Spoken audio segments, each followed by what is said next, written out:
မျိုးတို့ချဲက16ရက်10လ2025ပေါ့နော်ချဲတဲ့မှာ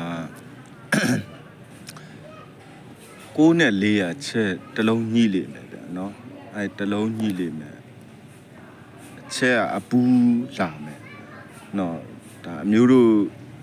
ကြာရခဏတွေ့လို့ရှိရင်အဲ6နဲ့4ကီတစ်လုံးနဲ့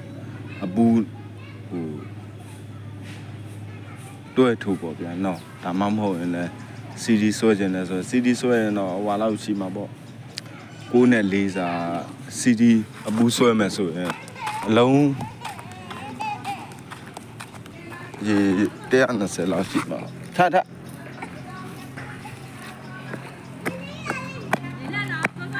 ခုကျွန်တော်ကြိုက်တာကြတော့991